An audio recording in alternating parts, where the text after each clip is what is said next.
अच्छा अच्छा बढ़िया। नहीं अरे बढ़िया तुम्हारा तुम्हारा बहुत बढ़िया है। तो अभी थोड़ी देर बाद मेरा बढ़िया नहीं होगा 72 घंटे में। क्यों? क्योंकि आज जो बात होगी उस पे एक मेल तो आएगा मेरे को। डिफॉर्मेशन हो रहा है, डिफॉर्मेशन।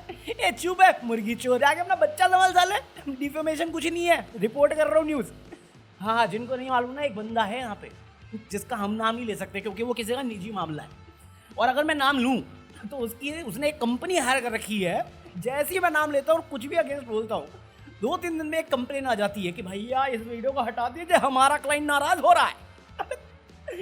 मेरे अंदर से सलमान खान निकल गया था भाई लास्ट टाइम। मैं तुम्हारे बाप का नौकर नहीं हूँ। जिनको नहीं मालूम, आज की सबसे बड़ी खबर बता रहा हूँ। मुर्गी चोर के पापा की जो कंपनी है जियो, उसने BSNL से एक डील करी थी जहाँ पे वो नेटवर्क का कुछ होता है, कवरेज ववरेज। तो इसमें ना पैसे की लेन देन होती है कि हम तुम्हारा सर्वर यूज कर रहे हैं, हम तुम्हारे टावर यूज कर रहे हैं, तो हम तुझे कुछ पैसा देंगे। बट अपेरेंटली अंबानी जी भूल गए, BSNL वाले भूल गए, BSNL वाले पैसा लेना भूल गए, अंबानी जी पैसा देना भूल गए। समझ रहे हो? ये जोक नहीं है, ये कोई स्क्रिप्ट नहीं लिखी हुई, ये रियल में हुआ है कि मुझे तुमसे पैसा लेना है, मैं भूल गया। 1 महीना 2 महीना नहीं 10 साल मैंने माफी कर दिया हो, मेरे दिमाग में आई ही नहीं कि मेरे को तुमसे पैसा लेना है। और वो इतना सज्जन पुरुष वंतारा खोल के बैठा जानवरों के लिए, इंसानों की बड़ी कदर है इसको, ये पैसा देना भूल गया। 1750 करोड़, 1700 रुपए नहीं, 1750 करोड़। करोड़ समझ रहे हो? करोड़ में कितने जीरो मुझे मालूम भी नहीं, ये भूल गया देना। साले तू पैसा दे नहीं रहा तो मेरे को ऐड क्यों दिखाता है? ये जियो हॉटस्टार पे फिर जबरदस्ती मेरे से पैसा ले रहा है, फिर मेरे को ही ऐड दिखा रहा है, और खुद का टाइम आया तू भूल गया। क्या अंटीला में ज्यादा पैसा लग गए थे, या वक्फ बोर्ड से जो चोरी किया था प्रॉपर्टी, उसका लोन चुकाना तेरे को तू भूल गया? अबे साले, नहीं मालूम तुम्हें? Google it, Grok it. हाँ कुछ टॉपिक ऐसे हैं जिसके बारे में पता तो होता है मुझे, बस बोलना अलाउड नहीं होता मुझे। ये साला पैसा नहीं दे रहा, इसका बेटा रोड पे चल रहा है कोई मन्नत पूरी करने के लिए, रोड पे चल रहा है रात में 50 लोग लेके, और ट्रेंड क्या कर रहा है कि भाई साहब इतना दयालु आदमी, इतना सज्जन पुरुष, काइंड हार्टेड हम्बल आदमी, अबे मोटा आदमी, मोटा भाई, गजब बेइज्जती है। ये साला मुर्गी का ट्रक देखा, मुर्गी खरीद ली इसने, ट्रक खरीद लिया इसने, कहता हमने जान बचा ली। वंतारा में जो शेर वे रखे हुए हैं इसने पालतू, वो शेर थोड़ी है, वो पालतू कुत्ते हैं। मेरी गलत फहमी है जो ये पाल के बैठा है। भाई कह रहा हमने जान बचा ली। मैं कहा जियो मार्ट पे ये चिकन बिक रहा तेरा, और सच में यार तेरे पास वंतारा जैसे प्रोजेक्ट है जिसके बारे में तुम खुद खुलेआम करते नहीं, बस थोड़े देर करते हो फिर गायब कर देते हो। वो उसमें क्या है, शेर क्या खा रहे हैं? ढोकला, रोटी, क्या खा रहे हैं वो? ढोकला ही खा रहे होंगे। मोदी जी का फेवरेट कौन बोला? ये बोला क्या? मैं नहीं बोला। मरना तेरे को डर नहीं लगता? अरे मुर्गी के खरीदने के पैसे हैं, BSNL को पैसे देने के लिए नहीं इनके पास। गरीब लोग, साला अमीर समझ रहे थे हम तो इसको। भाई तुम समझ रहे हो इतना अमीर आदमी है ये, 1750 करोड़ इसके लिए चिल्लड़ है। चिल्लड़ हमारे लिए बड़ी रकम होगी ना, मेरे लिए तो 1700 भी बड़ी रकम होती है, मेरे को फिर भी कोई नहीं खरीदता। ये साला देने भूल गया, ऐसा कैसे में? वो भी 10 साल, 10 साल। समझ रहे हो? तुम्हारा बच्चा अगर पैदा हुआ, वो चल बल के स्कूल पहुंच गया, ये पैसा देना भूल गया। अबे मैथ पढ़ ले, कोई सेंस है इस बात की? और मेरे को समझ में आता है ये मोदी जी का निजी मामला है, तो दोस्ती का असर होता भाई साहब, होता है, क्योंकि ये पैसा देना भूल गया BSNL को, तो गवर्नमेंट को हुआ 1750 करोड़ का नुकसान। ऐसा रिपोर्ट कह रही है, मैं नहीं कह रहा। But at the same time कुछ गोल्ड रिजर्व का इन्होंने सीन किया था, जिसका चलते अभी गवर्नमेंट ऑफ इंडिया 1.2 ट्रिलियन पैसा देगी बाहर किसी को। हम नुकसान में चल रहे हैं, $1 ट्रिलियन इकोनॉमी बनानी थी, उधारी में नहीं जाना था मोदी जी। अरे मैं नहीं बता रहा, ऐसा ये दीदी कह रही थी, मैं तो बस रिपोर्ट करने आता हूँ भाई। The outstanding that the government has to pay to the Indian investors is to the tune of 1.2 trillion rupees, and we are only taking the prices of today. हाले एंटरटेनमेंट IPL चल रहा है, IPL पे 70% tax ले रहे हैं, vehicles पे 40% tax ले रहे हैं, चुका कुछ नहीं पा रहे। ट्रिलियन इकोनॉमी बनाने के बाद उधारी में डुबा रहे हैं हमें, और कहते हैं अच्छे दिन। तो तुमको निचोड़ मार रखा है पूरा, हर जगह से हर चीज पर टैक्स ले रहे हैं। मैं करे क्या रहे उस पैसे का? फिर कैसे हो रहा है ये? साले उधारी दिए जा रहे दोस्ती के नाम पे, अबे वसूलने भी होते, वसूली ताई तुमने हमारे लिए पाल रखी है, उनका क्या? Congressional district के अंदर मूड बनाने भी institutional मैं तुम्हें इतना दिन से बता रहा हूँ कि टैक्स बढ़ने वाला है, चाहे दवाई हो, टोल हो, पेट्रोल हो, बिजली हो, नाली का हो, सीवर हो, सब जगह पे प्राइस बढ़ा रहे हैं। मुझे थोड़ी बात है, ये मास्टर स्ट्रोक है। हम फालतू में टेंशन लेते हैं, महंगाई बढ़ गई, अरे वो पैसे चुकाने इनको, क्योंकि अपने दोस्त की तरह ये नहीं है। ये मानते हैं कि हमने लिया है तो देंगे ना, हम नहीं देंगे तो हमारे बाद वाले देंगे। बट अभी चड्डी में रहो, बट पैसा दो। हम ये वास्ता दे रहे हैं कि अपने देश की बात है, देश की महानता की बात है। $1 ट्रिलियन। तो भाई तैयार हो जाओ, जो चड्डी पहनी हुई है ना फटे जेब की, उसमें और छेद कर लो, क्योंकि तुम्हारे टैक्स फिर से बढ़ेंगे, बढ़ेंगे ही बढ़ेंगे। कहाँ से चुकाओगे ये, कहाँ से चुकाओगे ये? सच में मैं हैरान हूँ। ये सबसे बड़े इशू है, ये सबसे बड़ा इशू है। कोई बात नहीं होगी। मार्केट शेयर फिर से, स्टॉक मार्केट फिर से क्रैश कर गया, फिर से। कोई न्यूज नहीं, कोई डिबेट नहीं, क्योंकि अंजना और मोदी तो कांग्रेस के स्पोक पर्सन बनने से, मतलब स्पोक पर्सन को झाड़ने से पीछे नहीं हट रही। उसका कहना ये है आज कि जब जब टीवी पर आते हैं तो उनके वोट कितने घट आते हैं। ये इधर सुन, अगर तुझे लगता है वो जो बंदा आलोक जो भी शर्मा है वो कांग्रेस के वोट घटाता है, तू मेरे को दिल पे हाथ रख के बता, तू वो कौन है? सुधांशु त्रिवेदी वो और संबित पात्रा बीजेपी की इज्जत बढ़ाते हैं। अगर ऐसे जोकर तुम नेशनल टीवी पे मेरे को ये बोल रही है कि वो दोनों वोट घटाते नहीं बढ़ाते हैं, तो मैं तो कहता हूँ हम लोग ये उधारी डिजर्व करते हैं। भाई कौन है तू? ये मीडिया पर्सन है ना, न्यूट्रल होना तेरा काम है ना। तेरे चक्कर में मेरे को बायस होके बोलना पड़ता है।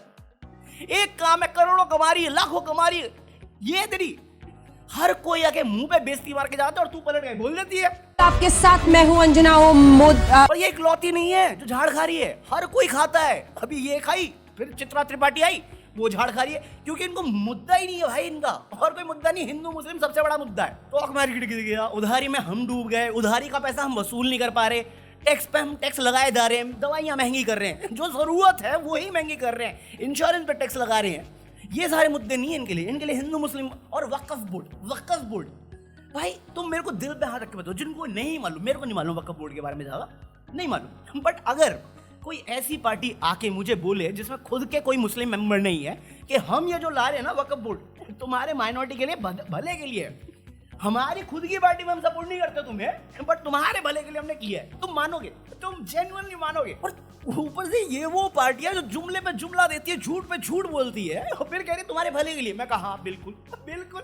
मैं कहा माइनॉरिटी छोड़, मैं यकीन नहीं करूंगा तुम पे, तुम इतने बड़े झूठे हो।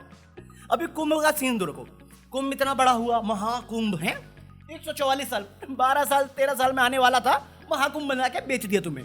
इतने लोग गए, बहुत प्रॉफिट हुआ, बहुत जनरेट हुआ, एक बोट वाला तो करोड़पति बन गया, सबने सुना।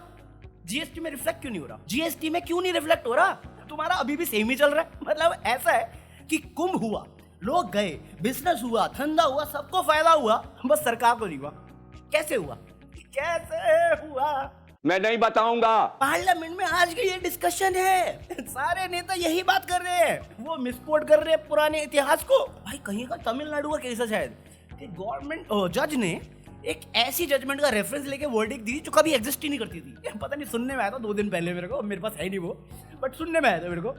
ये डिस्कस कर रहे वक्फ बोर्ड, उसमें अखिलेश यादव आता है, अखिलेश यादव आता है, कहता भाई साहब इधर सुन, वक्फ बोर्ड छोड़ो तुम, ये तो चाइना जमीन कब्जा करके गांव बना बैठा है, तुम उस पर बात क्यों नहीं करते? बैठा उनको हम ला के दिखा रहे हैं, समझ में आया? चुप कुछ भी। भाई साहब मिथुन चक्रवर्ती आके कहता है कि वेस्ट बंगाल में बीजेपी की सरकार बननी चाहिए, जरूरी है, क्योंकि अगर नहीं बनी तो वेस्ट बंगाल में कोई भी हिंदू बंगाली नहीं बचेगा। मैं कहा देखो, अमृत काल में मोदी जी ने अच्छा काम किया है बाकी स्टेट में, गुजरात में, तो लोग वहां पे जा रहे होंगे। तू पूरी बात बोलना, क्योंकि जहां जहां बीजेपी जाती है वो एक ही रूलर होती है, हिंदू खतरे में। तुम्हारी सरकार है, हिंदू फिर भी खतरे। मैं कहा तुम फेलियर हो, फिर सरकार तुम्हारी, पुलिस तुम्हारी, आर्मी तुम्हारे अंडर, उसके बाद खतरे में कैसे? तुम नाकाम हुए ना, तुम ही काबिल नहीं हो। फिर तू कहेगा वेस्ट बंगाल में बात करना चाह रहा है, अच्छा खासा चल तो रहा है वो। हाँ ममता ये अपना थोड़ा डिक्टेटर करती है, पूरा गुंडा राज पाल रखा उसने भी, तो वो सब तो वो करती है ना अच्छे से। तुम्हें लाके तुम्हें क्यों मौका दे कि तुम भी हमें मारो? वो अच्छा तो कर रही है, सही बात है। देखो वेस्ट बंगाल में बहुत अच्छी चीजें भी है और बहुत कुछ है भी ऐसा जिसको मैं एड्रेस नहीं करता, क्योंकि मैं इतना एडजस्ट करता हूँ। अरे मैं रह के हूँ भाई, मुझे मालूम है, बट फिर मैं बीजेपी को जानता हूँ। अगर बीजेपी और मिथुन दा में से मुझे चुनना पड़ेगी, ममता दी और महुआ, तो मैं महुआ मित्रा ही चुनूंगा। भाड़ में या बीजेपी। और मिथुन दा तो अपने बेटे के लिए कर रहे हैं यार, होती है बाप की मजबूरी, तुम क्यों नहीं समझते? बेटे ने कुकर्म मारे हुए हैं, बाप मुंह खोल के कुछ नहीं बोलेगा। तू टेंशन ना ले, मिथुन दा पे टेंशन नहीं है मेरे को। मैं तो बोला था आज की वीडियो में एक ना एक डिफरेंशिएशन तो लगी जाना मेरा, अगर ये गलती से फट गई तो। इसके बाद आए अनुराग ठाकुर, उन्होंने एक बहुत प्यारी कविता लिखी जहाँ पे एक और वक्फ बोर्ड को सपोर्ट करने के लिए जो माइनॉरिटी ग्रुप है वो मान जाएगा, क्योंकि उन्होंने पोस्ट करते हुए लिखा, हम राणा संगा के वंशज हैं, गद्दारों की औलाद नहीं, लेकिन तेरा खून जिहादी है, इसमें अब तनिक विवाद नहीं। राणा संगा जी के तुम जिहादी, इसलिए तो माइनॉरिटी की मदद करना चाह रहे हैं। और मेरे भाई एक बात बता, अभी कुछ दिन पहले इंडिया का मैच चल रहा था, चैंपियंस ट्रॉफी, उसमें कोई तो अफरीदी के साथ बैठा हुआ था ना, जिसके खून में जिहाद ढूंढ रहा है। भाई खून में देखेगा होमोग्लोबिन ही मिलेगा, ऊपर से ठप्पा तुमने ले रखा है ठेका। कौन राणा संगा में? ब्रिटिश राज भी बात करूं, तुम कन्वीनियंटली ब्रिटिश क्यों भूल जाते हो, सीधा मुगल पे पहुंचते हो। ब्रिटिश ने तो हमारी बड़ी सेवा करी थी, पैर धो के पीते थे हमारे। अबे तो उसके बाद ब्रिटिश भी तो थे, तब कहाँ थे तुम? तब कर रहे थे देश के गद्दारों को फूल दो यारों को। कंट्रोल उदय। अपना राजनीति कीजिए, ये सब मत कीजिए। उन्होंने कर लिया, उन्होंने बहुत अच्छे काम किए होंगे, आप क्या कर रहे हो? आप तो उनका नाम बदनाम कर रहे हो, थोड़ी तो मर्यादा रखिए। साला मैं गुल्लू बन के रह जाऊंगा, सच बता रहा हूँ। इसके बाद हमारे कुणाल भाई आए। कुणाल भाई को तुम्हें मालूम था, कल उनकी ऑडियंस को समन आया था, तो उसके बाद वो बोले कि देखो हाउ टू आर्ट, जहां पे उन्होंने 4-5 पॉइंटर दिए कि कैसे वो स्टैंड अप कॉमेडी को शांत करना चाह रहे हैं, या कोई भी जो आवाज उनके अगेंस्ट जाती है उसको शांत करना चाहते हैं। तो इस पे ना मैं तो एग्री करता हूँ कि हाँ ये हो रहा है, इलेक्टेड डिक्टेटरशिप में पहुंच चुके हैं आराम से, इज्जत पूर्वक। इस पे ना एक सबसे फनी चीज मुझे लगी, श्याम रंगीला इस पूरे कांड में ना कुछ बोला ही नहीं, कुछ नहीं बोला, जो भी कुणाल कामरा का हुआ। तो लोग उसके पास जा रहे थे, पूछ रहे थे भाई क्या हुआ, आप क्यों नहीं बोलते?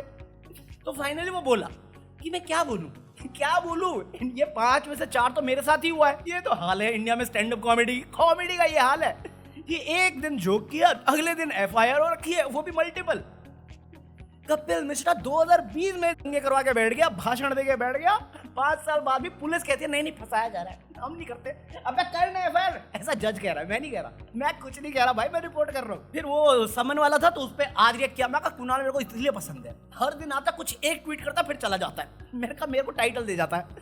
तो ऑडियंस को समन भेजा था, तो उसमें कुणाल कामरा कहते कि भाई देखो मेरे को मालूम है, उसके लिए मैं सॉरी कि मेरी वजह से ये सब हो रहा है, तुम मुझे ईमेल कर दे, तो तुम मेरे को ईमेल कर, मैं तेरे को एक छुट्टी पे भेजता है इंडिया में कहीं पे भी। मैं कहा इसमें तो बीजेपी वाले ही बोलेंगे, तमिलनाडु कहीं से आएगा भाई, ऑटो पकड़ के आजा।